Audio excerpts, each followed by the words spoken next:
Hey everyone, welcome back. So this is my third video here. I'm gonna go over the schedule, the cost, and kind of what I feel the value. What is the value prop for this actual project here? So the first thing here is this schedule. They have this tiered or phased building approach, and it's actually worth noting.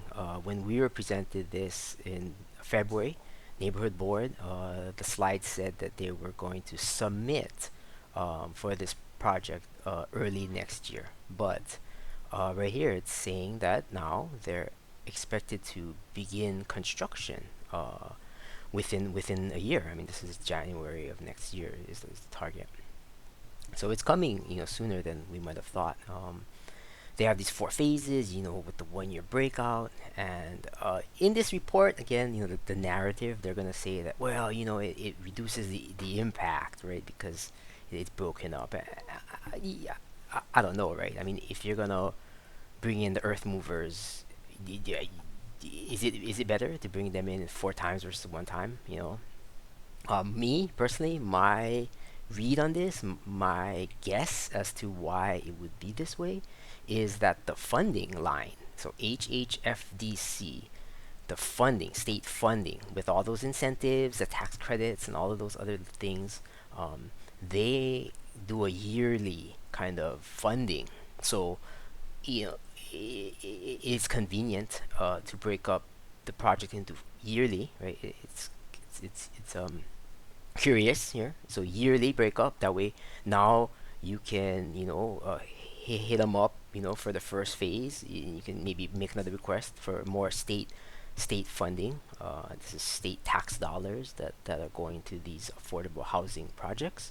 You can do it, this year and next year and the next year and the next year. So, and this is an $80 million total project. So, uh, maybe 20 million a building, let's say, right? Make this kind of easy to think about. So, um, we saw some financial details from LYCA, and from what I saw, it's they have it written in the line item a $5 million mortgage for one unit. So okay, so out of a $20 million unit, they at least listing a $5 million mortgage. So I mean, 15 million is coming from somewhere else, and I'm not sure. They're not sharing the details of the HHFDC application yet, so we don't know how they're planning to fund it. But just kind of that's kind of the what we're thinking. I guess maybe up to maybe 15 million in incentives. I don't know, per unit, of which LYCA is gonna carry maybe 5 million in mortgage per phase or per building. This is the breakdown of how they're going to open up. Okay, so here AMI, this is like the income limits for the different classes of units, and they kind of walk across and saying how many units, the percentage of units at each tier, at each price point, and then they have this monthly rent.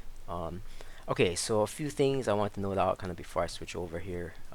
This is very interesting. 10, 10, 80. So majority of these units are going to be open to 60% AMI. So this is the current or near current AMI for Honolulu area is about 100,000. So 60%. So these are families that are making at most, right, about 60,000 a year. Um, and kind of going down from there. This monthly rent is pretty close to the maximum allowable by the HUD. So to see it's affordable, um, the 60% AMI person can pay. The HUD says it's about 30% of their gross income in rents or housing. So um, you know this probably is about maybe about 20K a year, right? So it'll be about 30%. And each year the HUD releases updates based on the update AMI. They're gonna kind of back compute, so they'll take the AMI, they'll take this limit, so 60%, and then they'll take 30% of that, and then kind of break it up, 12 months. That's about how they get to this. Um, the part that really kind of stood out to me, and I'm hesitating. I'm going to speak to what I feel is the true value of this thing. So, let's say that we desperately want this elderly housing above all else. So we're willing to forego the environmental impact. Again, they're saying there's no significant impact, but whatever. Let's say we get over that and we accept that, and we really just want to get these 288 families a place to live in. And hey, I'm all for that. If I felt that there was true value um, for these needy families, then I might change my mind here. But this is the part, okay, this is the part I don't really like. Um, these are income caps, so like this is the richest person that they're going to allow for this category. Let's say this year, or if it was 100K AMI, 60K income, total income would be let's say the max for this argument. And so that person, this family, who is the richest of all families that can qualify, still has to cough up, close to 30% of their total income, for this rent. So, I mean, yeah, okay, it's potentially affordable for the richest person, but I mean, if you let's say you made 55% AMI, you can't qualify here. You still have to be here, so you're going to be paying the same rent. So it's more, right, as a percentage of income. These, I mean, it's only 10% units, so they're going to fill up really quick, right? So even if you're at 45% AMI maybe, or even 50%, once these 8 units per phase fill up, you might be trying to apply here, and you still need a home, right? I mean, but you're going to be paying a lot, maybe a little bit more than your than that 30%, right? 30% of your gross would be the minimum that you'd pay, right? If you made the most.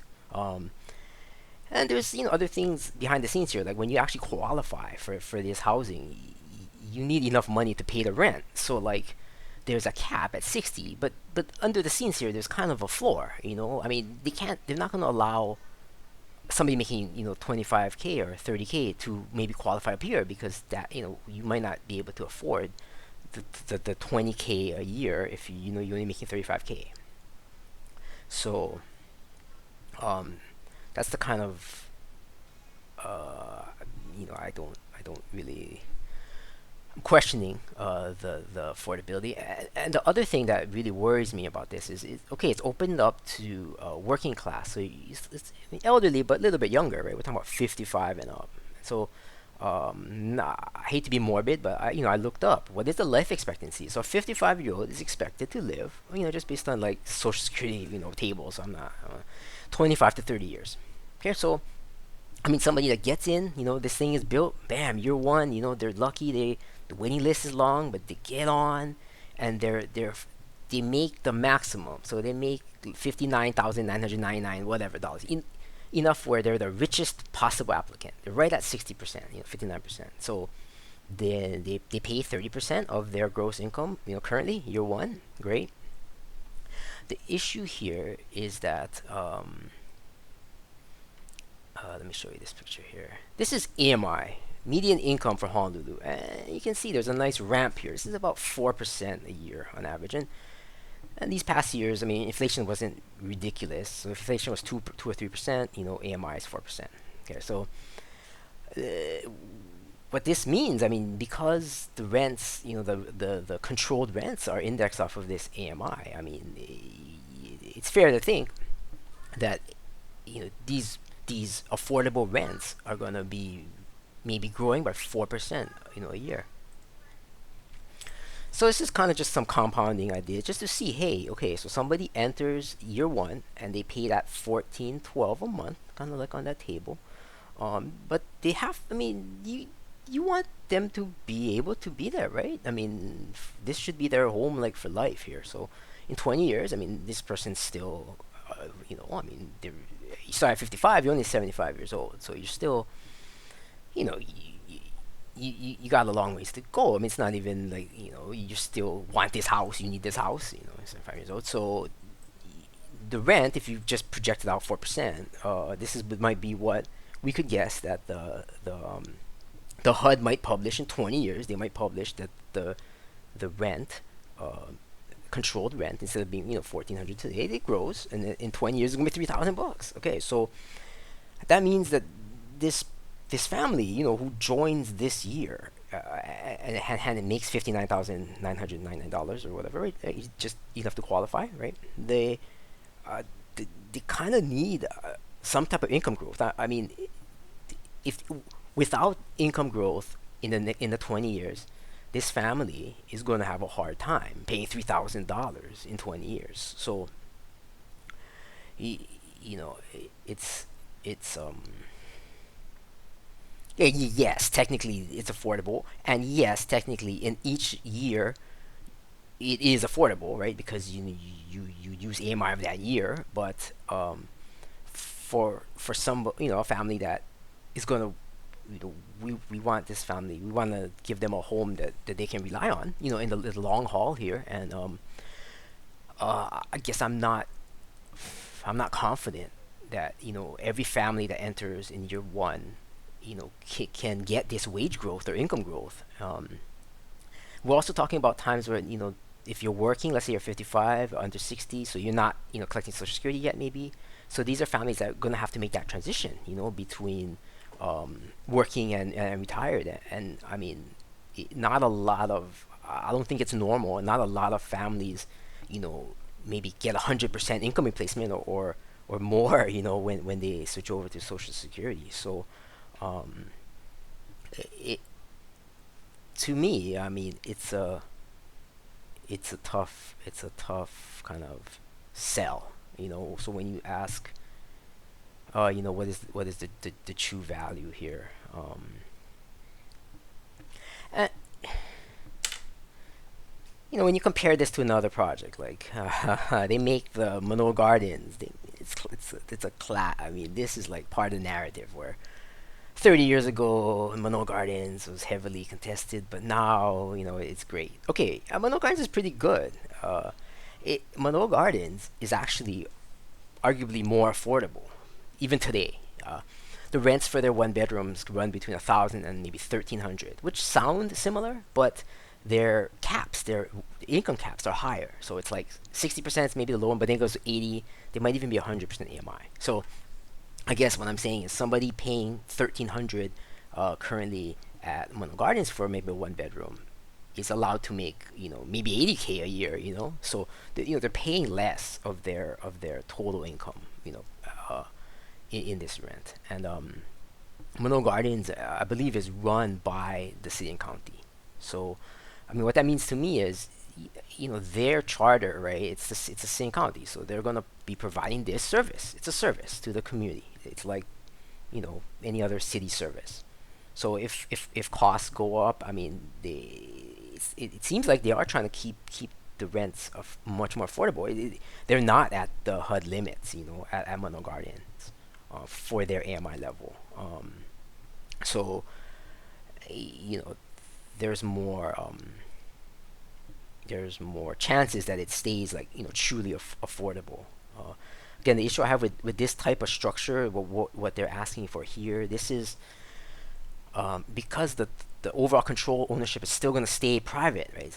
LYCA. The, they have to run this housing project. They can't run it in the red, and you're gonna say, yeah, they're a nonprofit, which is fine, but their nonprofit mission, their core mission is this Mano Cemetery, right? They're a 501c 13 for like a cemetery. So, I mean, yeah, they're a nonprofit, but they're that's for their core mission, and this would be like the income generator to support that core mission, which is kind of, and they've openly stated that, and I think that's pretty well known. So, um, they need to run this side, right, the affordable housing side. It cannot run in the red. They're going to need to run this profitably, and to do that, I mean, costs are going to go up for them, so they're going to have to keep kind of this rent as allowed to increase. They're going to have to kind of allow it to rise, and that's an issue that I see with this. I think I'm going to wrap this up right here. Thanks for listening.